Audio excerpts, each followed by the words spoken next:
She abandoned me for 15 years, not a single call, until I became a millionaire with a Hawaiian villa. Now, my daughter stands at my gate with a stranger she calls her husband, their suitcases screaming permanent plans. "Dad, I've missed you," she lies, eyes on my wealth. Before we continue, please subscribe to the channel and let us know where you are listening in the comments. The water ink slipped from my trembling fingers, crashing against the Italian marble with a metallic clang that echoed through my peaceful afternoon. Water splashed across the pristine surface, orchid petals floating like tiny boats in the spreading puddle. For 15 years, I had imagined this moment differently. Not here, not like this, with her designer luggage stacked behind the wrought iron gate like a siege preparation. "Dad, I've missed you so much." Stella's voice carried that same theatrical warmth I remembered from her childhood performances. She pushed through the gate without invitation, her arms spread wide for an embrace that felt more like a trap closing around me.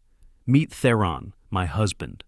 The man behind her stepped forward with calculating eyes that swept across my property like a real estate appraiser. His handshake was firm, practiced, the kind that closed deals rather than built relationships. "Uncle Rupert, wow, this place is incredible. That ocean view must be worth millions." Uncle, already claiming familial territory he hadn't earned. I counted their suitcases while Stella chattered about missed connections and delayed flights. 7 pieces. Far too many for a casual visit. The wheels had left small scratches on my driveway, evidence of hasty travel decisions made with permanent intentions. 15 years of silence, Stella. My voice remained steady despite the hurricane building in my chest. "And now you're here." Her laugh tinkled like wind chimes in a storm, hollow and artificial. "Oh, Dad, you know how life gets complicated. Divorces, new relationships, moving around." She gestured vaguely at Theron, who was photographing my infinity pool with his phone. "But I always thought about you. Thought about me. Not missed me, not regretted the silence, not wondered about my well-being after Margaret's death. Thought about me." The distinction cut deeper than any insult. Theron approached us with that predatory smile I recognized from my business days, the kind worn by men who confuse charm with competence. "This architecture is stunning, Uncle. Modern Hawaiian luxury at its finest. These materials alone must have cost a fortune." Already calculating, already counting money that wasn't his. The hibiscus flowers swayed in the ocean breeze, their red petals bright against the tropical blue sky. Paradise surrounded us, but tension coiled between us like smoke from a hidden fire. Stella fidgeted with her designer handbag, fingers tracing patterns that spoke of nervous energy barely contained. "Well," I said, stepping back to study them both properly. "This is certainly unexpected, after all this time." Something flickered behind Stella's bright smile. Relief, perhaps, that I hadn't immediately turned them away. Or maybe calculation, measuring how much resistance she might face in whatever plan had brought them to my doorstep, with enough luggage for an extended stay. The afternoon sun cast long shadows across my garden, and I realized this was no casual reunion. This was an invasion, carefully planned and perfectly timed. But they had made one crucial mistake. They had underestimated their target. I led them through the marble foyer, watching their reactions like a chess master studying his opponent's tells. Stella's gasp at the cathedral ceiling was genuine, her fingers trailing along the imported Italian leather sofa with barely concealed hunger. Theron wasn't even pretending subtlety anymore, photographing everything from the smart home control panel to the original Polynesian artwork. "This living room is bigger than our entire apartment," Stella whispered, settling into the butter-soft leather like she belonged there. "Memory photos," Theron explained, holding up his phone when he caught me watching. "For the family album, you know?" Family album. The man had known me for exactly 12 minutes. I moved to the kitchen, activating the espresso machine with a touch of the integrated panel. The technology impressed Theron. I could see him calculating the cost of every gleaming appliance, every smart feature, every carefully chosen detail that transformed a house into a luxury showcase. "Dad, this is incredible." Stella picked up a framed photo from the side table, Margaret and me at our anniversary dinner last year. Her expression shifted when she noticed only my image remained current. How long have you been living here alone?" The question hung in the air like incense, heavy with implications she wasn't ready to face. Not yet. That revelation would come later, when I needed maximum impact. Life changes, I said simply, pressing buttons that filled the silence with the comforting hiss of steam. People make choices. Theron wandered to the entertainment center, running his hands over the 85-inch Samsung display, like a man appraising livestock. This must have cost 15 grand easy. Are all these furnishings Italian? The craftsmanship is exceptional. I'm not usually in the habit of counting other people's money, Theron. He laughed, but something in my tone made him step back. Of course not, Uncle. Just admiring your excellent taste. Stella rejoined us, having completed her reconnaissance of the family photos. She'd learned what she came to learn. No current wife in the pictures, no obvious romantic complications to navigate around. Her relief was almost tangible. Dad, you have to tell me how you ended up here. Last time I knew anything about your life, you were still in that little apartment in Denver. Little apartment. The place where Margaret and I had been happy for 30 years, before my business success changed everything. Where Stella had grown up, surrounded by love, she'd apparently forgotten the moment better opportunities appeared. I handed them their drinks, noting how Theron's eyes lingered on the crystal glasses, probably calculating their value too. Business went well, better than expected. What kind of business? Theron leaned forward, suddenly intensely interested. Technology consulting, sold the company 2 years ago. I didn't mention the $8 million price tag, not yet. That information was ammunition for later use. Stella curled deeper into the sofa, her entire posture shifting to something more calculated, more purposeful. The casual conversation was ending. I could feel her gathering courage for whatever request had really brought her here. Should we move to the terrace? I suggested. The sunset view is spectacular from there. They agreed eagerly, Theron grabbing his phone for more memory photos, while Stella clutched her handbag like it contained precious cargo. Which, I suspected, it did. The game was about to begin in earnest. The Pacific stretched endlessly before us, waves catching the late afternoon sun like scattered diamonds. Stella perched on the edge of the terrace furniture, her earlier casual demeanor replaced by focused determination. Theron positioned himself slightly behind her, supportive but ready to jump in when needed. Dad, we need to talk about something important. She opened her designer handbag with ceremony, producing a thick folder of official-looking documents. We're hoping you might be able to help us. Help. Not reconnect, not rebuild our relationship, not apologize for 15 years of silence. Help. Theron and I found the perfect house, she continued, spreading mortgage paperwork across the glass table, like a dealer laying out cards. It's in a beautiful neighborhood, perfect for starting fresh together. But there's been a complication with financing. I picked up the documents, studying them with the careful attention they deserved. $2.3 million for a house in Scottsdale. The bank rejection letter cited insufficient income verification and requested a qualified co-signer with substantial assets. The bank denied us without a co-signer, Theron added, his voice heavy with practiced disappointment. These lending requirements have become so restrictive for entrepreneurs like myself. Entrepreneurs. I'd bet my entire fortune he'd never successfully completed a business transaction in his life. Dad, you wouldn't leave your only daughter homeless, would you? Stella's eyes glistened with tears that appeared on command. I know we've lost touch over the years, but family is supposed to be there for each other. Family. The word felt foreign coming from her lips after so many years of silence. I set the papers down carefully, letting the moment stretch until I could feel their anxiety building like pressure in a sealed container. This is a serious decision, Stella. $2.3 million is substantial money, even with current interest rates. We understand completely. Theron jumped in, unable to contain his excitement at my apparent consideration. Take all the time you need to review everything. We're not asking for charity. This is just a signature, right, honey? Just a signature. Just my credit, my assets, my financial liability for their dreams. I'll need time to consider everything, I said slowly, watching hope bloom in both their faces. Check my finances, review the terms, make sure I understand all the implications. Stella practically bounced in her chair. Of course, we knew you'd want to be thorough. You always were so careful with money decisions. The irony was delicious. Careful with money decisions, yet she expected me to risk millions on a daughter who'd vanished from my life the moment she didn't need college tuition anymore. "Where are you staying tonight?" I asked, though I already knew the answer they were hoping for. "Well, we hadn't really," Stella began. "Stay here," I interrupted.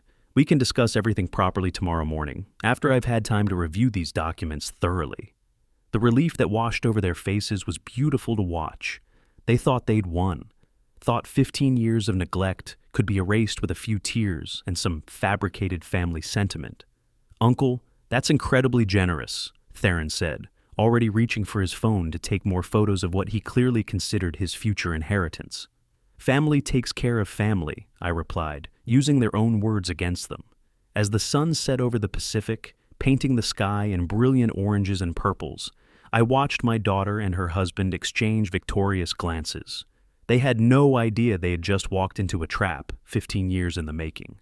The evening air grew cooler as I stood from my chair, gathering their mortgage documents with deliberate care. "Let's move inside and make proper arrangements for your stay," I suggested, sliding the glass doors open as the first stars appeared over the Pacific. The transition from tropical breeze to climate-controlled comfort marked the beginning of their invasion of my sanctuary. Theron immediately began wheeling their suitcases through the foyer, the sound of expensive luggage wheels on marble echoing like a countdown timer. 1 bag, 2, 3. The parade continued until 7 pieces of designer luggage crowded my entrance hall like an army setting up camp. "How much luggage do you have?" I asked, maintaining my innocent tone while mentally cataloging each piece. "Are you moving in permanently?" Stella laughed too brightly. "Oh, Dad, just wanted to bring everything we might need. You never know with weather changes, different occasions." She gestured vaguely at a garment bag that clearly contained formal wear for extended social functions. Extended. That word hung in the air like expensive perfume, cloying and overwhelming. I led them to the guest wing, demonstrating the amenities with practiced hospitality. The ocean view suite featured Italian marble in the bathroom, Egyptian cotton linens, and a private balcony overlooking the infinity pool. Stella immediately began testing the smart TV controls, while Theron explored the walk-in closet with the enthusiasm of someone measuring square footage. "This room beats any presidential suite we've stayed in," Theron exclaimed, photographing the marble bathroom fixtures. "We feel completely at home here, Uncle." At home, after knowing me for exactly 3 hours. Stella was already hanging her dresses in the closet with careful precision, spacing them like a woman planning a season-long residence. Her movements were efficient, practiced, the actions of someone who'd done this calculation before in other people's homes. "The house has excellent Wi-Fi throughout," I mentioned, watching them claim territory with their belongings. "Pool access is 24 hours, and the kitchen is fully stocked." "You're being so thoughtful, Dad." Stella arranged toiletries on the bathroom counter, expensive bottles taking permanent positions like soldiers claiming conquered ground. "This gives us perfect space to relax while you review our paperwork. Perfect space to entrench themselves," she meant. Each unpacked item created another root in my soil, another claim to extended residency. I provided fresh towels, explained the climate controls, demonstrated the smart lighting system, playing the gracious host while internally documenting every presumptuous gesture, every assumption of permanence, every casual claim to resources they hadn't earned. "Breakfast is usually around 8, I said, noting how Theron's eyes brightened at the mention of continuing hospitality. "I'll have coffee ready." "Perfect." Stella kissed my cheek with theatrical warmth. "This is going to be wonderful, Dad, just like old times." Old times, when she was 8 years old and still believed in family bonds stronger than financial opportunity. I left them settling into their temporary kingdom, walking through the hallway lined with family photographs that would soon tell them stories they weren't prepared to hear. The house felt different now, occupied by strangers wearing familiar faces, invaded by people who shared my blood but none of my values. At the entrance to my private study, I paused before a silver-framed wedding photo of Margaret and me, taken 35 years ago on a beach much like the one outside my windows. The study door closed behind me with the soft click of a sanctuary being sealed. Margaret's reading glasses still rested on the desk beside her favorite bookmark, unchanged since the day she'd last used them to read the morning news. I picked up our wedding photograph, running my thumb across the glass that separated me from happier times. 35 years of marriage, 2 years of widowhood, 15 years of daughter-shaped silence. The pain started where it always did, with that terrible morning in 2010 when Stella had stormed into our Denver apartment carrying business plans and ultimatums. She'd been 27 then, full of entrepreneurial fire and absolute certainty that her drone delivery startup would revolutionize commerce forever. $50,000, Dad. That's all I need to change everything. I could still hear the edge in her voice, the implicit threat wrapped in family obligation. She'd spread financial projections across our kitchen table like a general planning conquest, pointing to market analyses that looked impressive but felt reckless. There are smaller ways to start, I'd suggested, offering gradual investment, reasonable risk management, the careful building blocks that had sustained our family for decades. Let's begin with $5,000 and see how the market responds. Her face had transformed instantly. The loving daughter vanished, replaced by someone cold and calculating who suddenly looked exactly like her mother's ex-husband, the man Margaret had divorced before we met. All or nothing, Dad. Either you believe in me or you don't. All or nothing. The phrase that ended our relationship. I opened the desk drawer where I kept her returned letters, Christmas cards I'd sent for 5 years after her disappearance, birthday wishes that came back marked "Return to Sender," sympathy cards she'd never acknowledged when Margaret developed cancer. Margaret, sweet, patient Margaret who'd defended Stella until her final breath.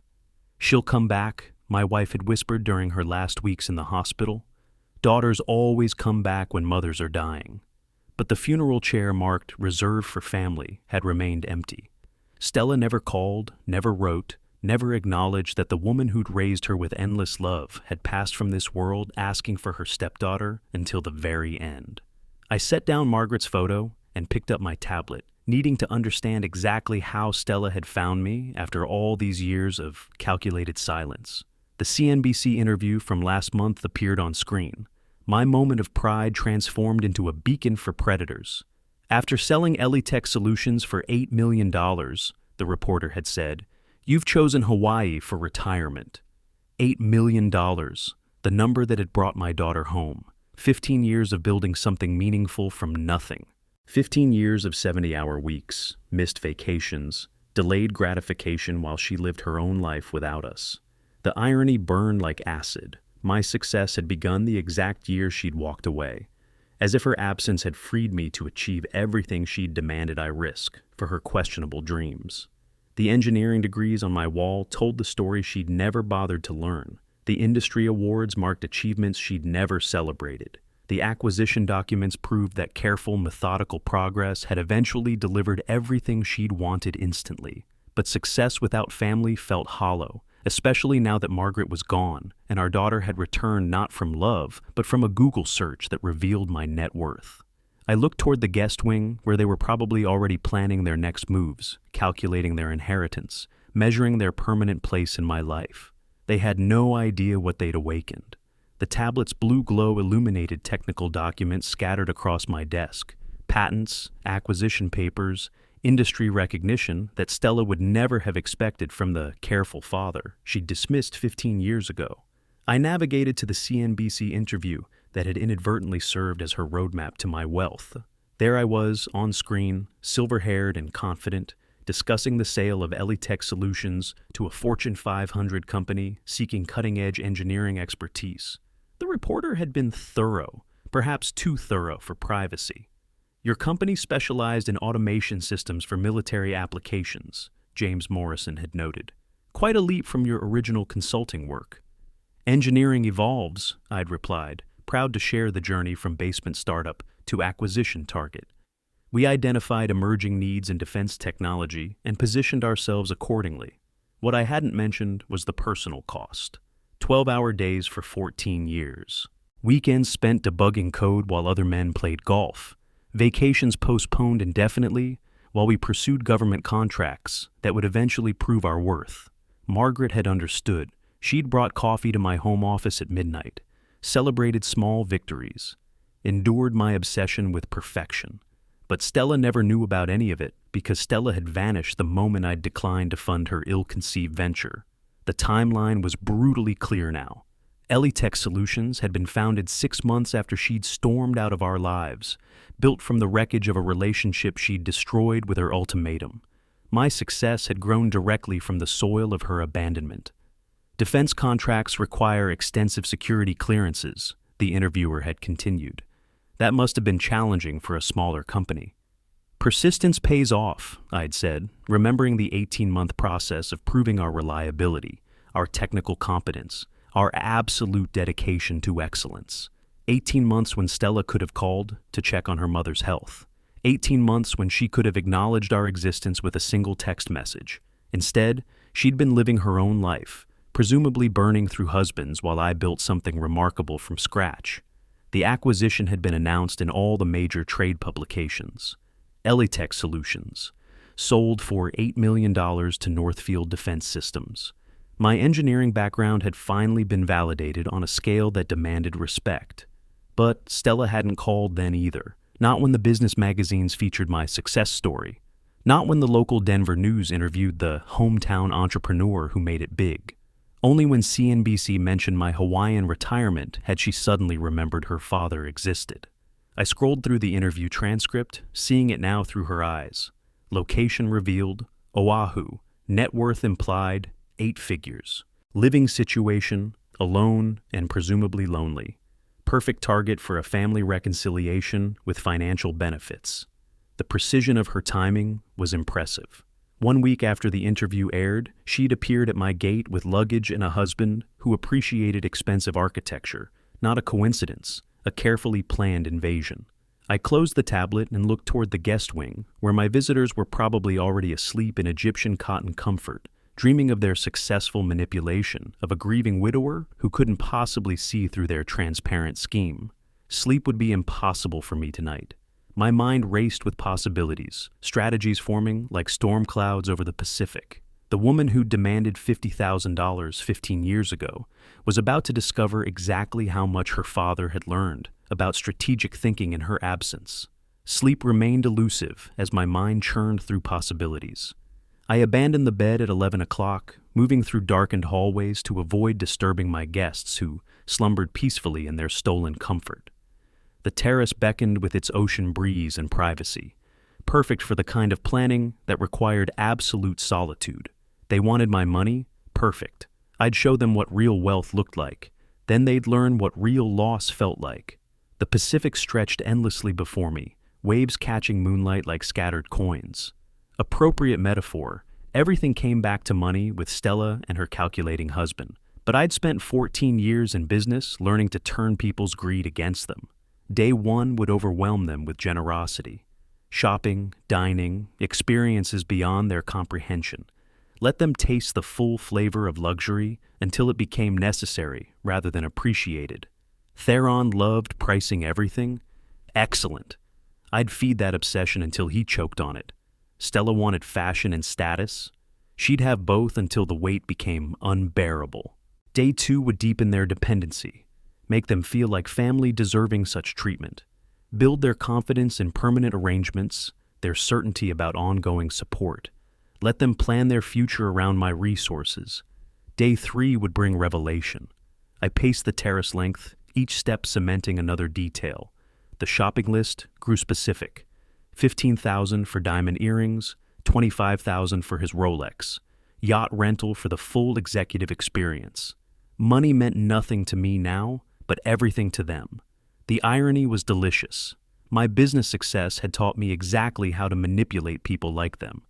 Individuals who confused price with value, who mistook generosity for weakness, who assumed family obligation guaranteed endless support. Margaret would have disapproved of such calculated cruelty. But Margaret was gone, buried while our daughter vacationed somewhere tropical, completely unaware that the woman who'd raised her with endless patience had died calling her name. That funeral chair would remain empty forever. Some absences couldn't be forgiven with diamond earrings and yacht champagne. Each gift would become a weapon. Every kindness would transform into a reminder of what they'd lost through their own selfishness. I'd show them paradise, then explain exactly why they could never return. The ocean breeze carried the scent of hibiscus and possibility. 15 years of hurt was transforming into something more productive, a masterclass in consequences they'd never forget. Business had taught me patience, strategic thinking, the art of delayed gratification. Now those skills would serve a more personal purpose. They'd experience generosity beyond their dreams, followed by understanding beyond their nightmares. By dawn, the plan was complete. 3 days to build their confidence, 1 evening to destroy it forever. I returned to the study as the first light painted the horizon, setting my phone alarm for 8 o'clock. 6 hours of sleep would be enough. Tomorrow required energy for the performance of my lifetime. For the first time since Margaret's death, I felt genuinely peaceful. Having a purpose, even one born from pain, was better than drifting through empty days in paradise. The alarm pierced my brief sleep at 8 sharp. Shower, coffee, transformation into the loving father they expected to see. My reflection showed exhaustion around the eyes, but theatrical enthusiasm could mask almost anything. The kitchen became my stage as I prepared a breakfast worthy of a 5-star resort. Fresh mango, Kona coffee beans, macadamia, nut pancakes with lilikoi syrup. The aroma would wake them gradually, drawing them into the day I'd carefully orchestrated. "Good morning, children," I called as they emerged, disheveled but eager. "Today we celebrate our reunion properly." Stella practically glowed with anticipation, already wearing one of yesterday's purchases. Theron appeared calculating before his first coffee, automatically pricing the breakfast ingredients. "Dad, you spoil us completely," Stella said, settling into the dining nook with its ocean view. "This feels like vacation paradise. Choose anything you want today," I announced, producing car keys with flourish. "A la Moana Shopping Center first, then wherever your heart's desire." The Mercedes purred through Honolulu traffic while they debated shopping priorities. Stella wanted jewelry to match her new lifestyle. Theron needed a watch worthy of his elevated status. Both deserved everything money could purchase. Tiffany and Kobe became our first destination. The sales associate's eyes widened when I specified price range rather than budget limits.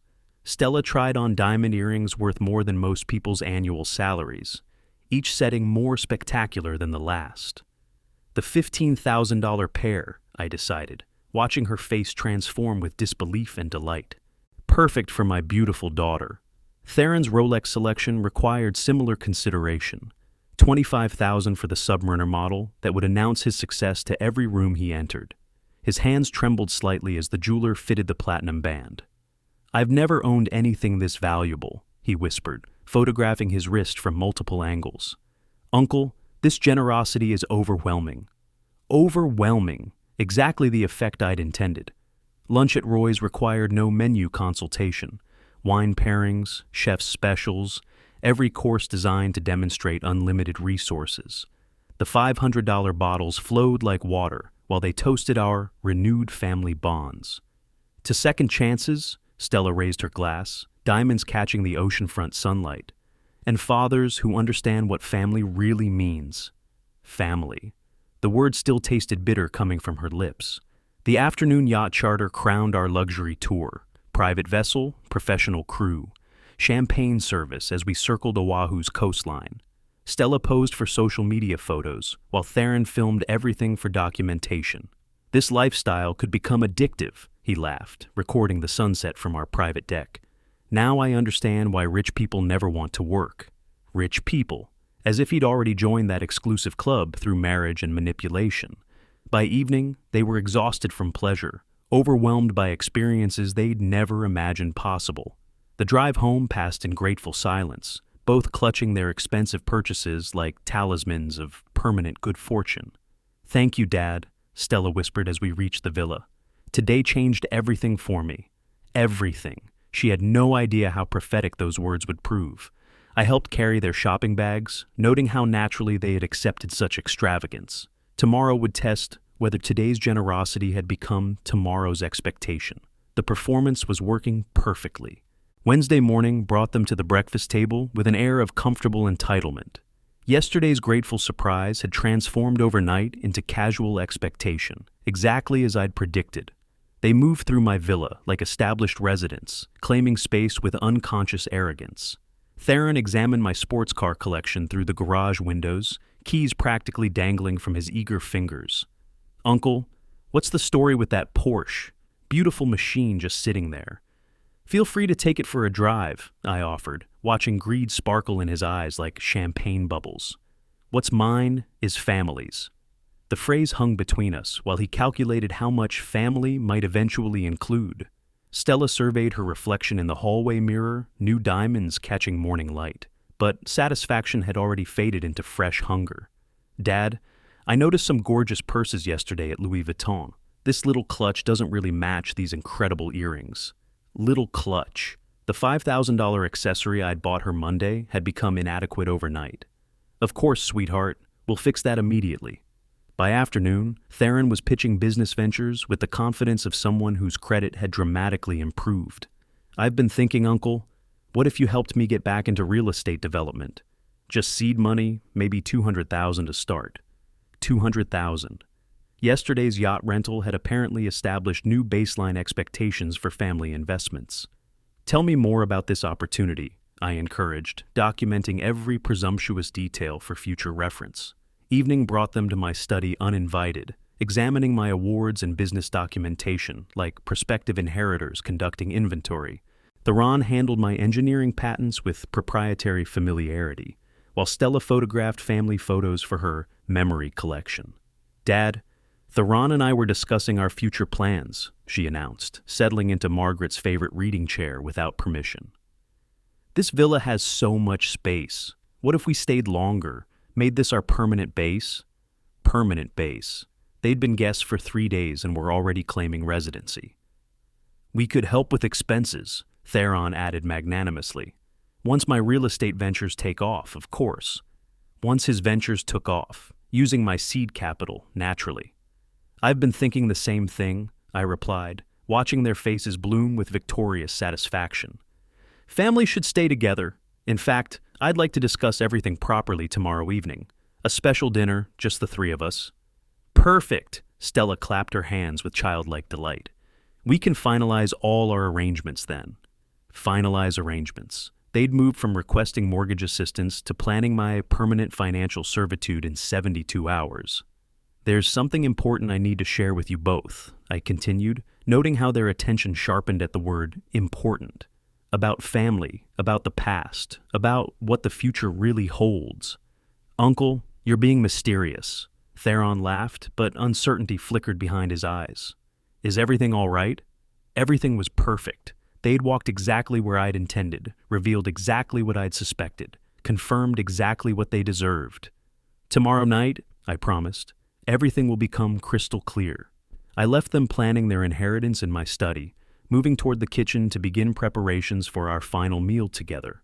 Tomorrow's dinner would require careful orchestration, the perfect stage for justice 15 years in the making. Thursday evening arrived with the weight of inevitability. I spent the afternoon preparing our final meal with theatrical precision: lobster thermidor, truffle risotto, Dom Perignon 2008.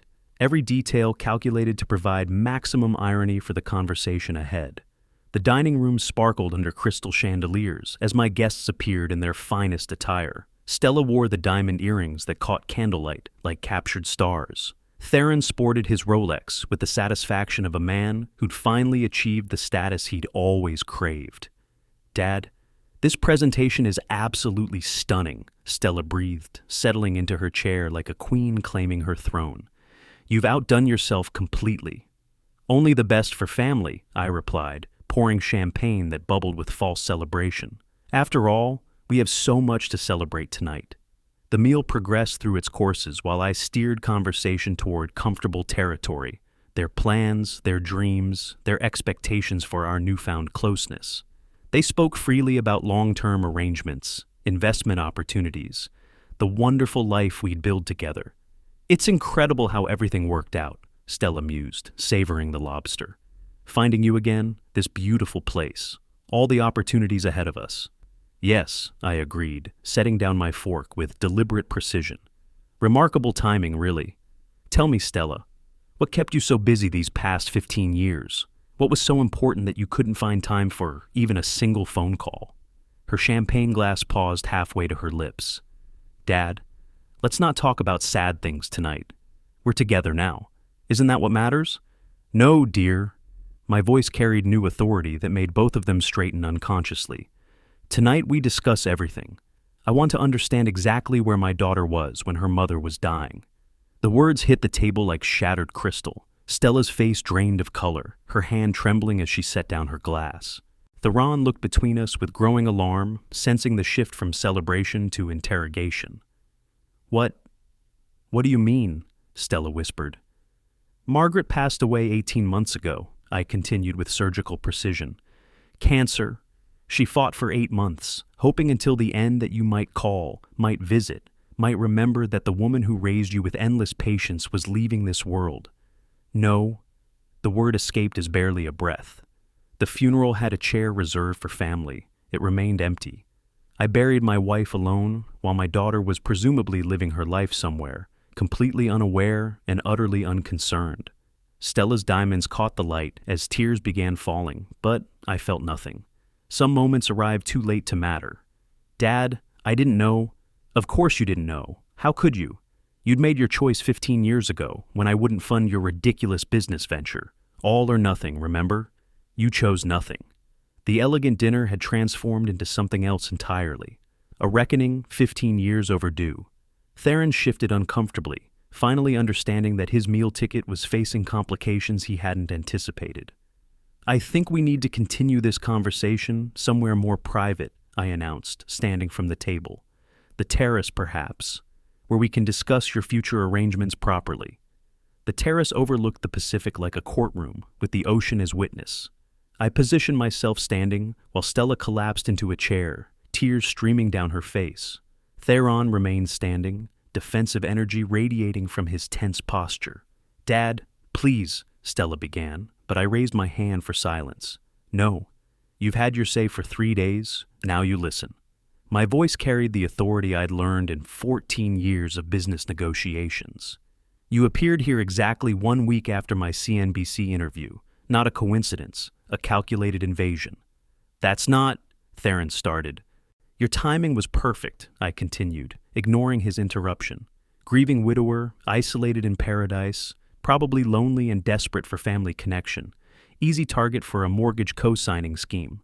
Stella's sobs grew harder, but I felt no sympathy. Tears came 15 years too late to matter. "I watched you both these past 3 days, watched you count my money, price my possessions, plan your permanent residence in my home. You've shown me exactly who you are." "We're family," Stella managed through her tears. "You can't just—" "Family?" The word exploded from me with 15 years of accumulated fury. "Real family doesn't appear only when there's something to take. Real family means support in grief, presence in joy, consistency through difficult times." I paced before them, like an attorney delivering closing arguments. "Where were you when I started my business? When I worked 18-hour days building something meaningful? When I celebrated contracts that changed everything? Dad, where were you when Margaret got sick? When she needed encouragement during chemotherapy? When she asked about you during her final weeks?" Each question landed like a physical blow. Stella doubled over with pain, but I wasn't finished. "You appeared because you saw my money on television, brought your husband to help extract maximum profit from the lonely old man, even planned to move in permanently." Theron's face darkened with anger. "You're crazy, old man. We came here to reconnect. You came here to steal," I cut him off coldly. "Both of you, the only question is whether you're thieves or just opportunists." "We won't leave," Theron declared, his mask finally dropping completely. "You can't force us out. We have rights." "Rights?" I laughed without humor. "You have the right to call a taxi. You have the right to pay for your own hotel. You have the right to buy your own plane tickets home." "This is insane!" Stella stood shakily, desperation making her voice shrill. "You're our family. You can't abandon us." "I'm not abandoning you," I replied with deadly calm. "I'm simply returning the favor, 15 years late, but with interest." The ocean breeze carried salt and finality. They stood before me exposed, their schemes shattered, their true natures revealed in the twilight. "Pack your belongings," I commanded. "I'll give you 30 minutes to collect your things and arrange transportation. This conversation is over." I turned toward the villa, leaving them standing in the ruins of their greed. Time for the final phase, practical implementation of justice served cold. The villa's interior felt different as I led them inside for their departure preparations. 3 days of careful observation had taught me exactly how to execute the final phase of their education. First, we need to settle accounts, I announced calmly, extending my hand toward Stella. The earrings, please. What? She instinctively touched the diamonds. Dad, you gave these to me. I gave them to a daughter who deserved them. You've proven that person doesn't exist. They stay here. Her hands trembled as she removed the $15,000 earrings, placing them in my palm like surrendered weapons. The weight felt satisfying. Your turn, Theron. The watch. You can't be serious, he sputtered, clutching his wrist protectively. This is theft. Theft? No, this is justice. The watch was a gift to family. You've demonstrated you're not family, you're a predator. It stays. The Rolex joined the earrings, their combined value representing the exact cost of their 3-day performance. Now, I continued with business-like efficiency, about your luggage. Stella rushed toward the guest room, but I blocked her path with quiet authority. I'm afraid there's been a complication. Hotel laundry services can be unreliable in the tropics. What are you talking about? Theron demanded. Your belongings were collected for cleaning yesterday. Mysterious mix-up with the service schedules. These things happen in paradise. Understanding dawned in their eyes like sunrise over devastation. Everything they'd brought for their permanent invasion had vanished into the same strategic planning that had orchestrated their downfall. You're insane, Theron shouted. Our clothes, our documents, everything, somewhere in Honolulu's laundry system, I replied calmly. Possibly recoverable, possibly not. You'll need to investigate personally. Stella sank onto the sofa, overwhelmed by the completeness of her defeat. Dad, please, we have nothing. You have exactly what you brought to this relationship, I corrected. Nothing. I walked to the phone, dialing yellow cab with theatrical helpfulness. Yes, I need transportation to Honolulu International Airport. 2 passengers, immediate departure. Yes, they'll pay upon arrival. We don't have money for a taxi, Stella protested. Then walk, I suggested pleasantly. It's only 12 miles. Good exercise for planning your next scheme. Theron made one final desperate play. You'll regret this, old man. We'll sue you for everything. For what? Giving you a lesson in family values? Good luck finding a lawyer willing to argue that case. The taxi's headlights swept through my driveway exactly 23 minutes later. I watched from the doorway as my daughter and her husband climbed into the back seat, carrying nothing but their shame and the clothes they wore. Have a safe flight, I called pleasantly. And Stella, next time you want something from family, try earning it first. The taxi disappeared into the Hawaiian night, taking with it 15 years of unfinished business. I stood in my doorway for several minutes, breathing the hibiscus-scented air of justice finally served. Inside, the villa felt larger somehow, cleaned of parasites and restored to peace. I collected the recovered jewelry, returned it to its proper place, and surveyed my domain with satisfaction. Margaret's photograph smiled at me from the mantel, her expression holding the approval I'd needed to complete this necessary education. Some lessons could only be taught through consequences, and some relationships could only be preserved by ending them completely. The woman who demanded $50,000 15 years ago had finally received her answer. It was worth exactly what she'd invested in our relationship. Nothing. If you like this story, please like this video, subscribe to the channel, and share your impressions of this story in the comments. To listen to the next story, click on the box on the left. Thank you for watching.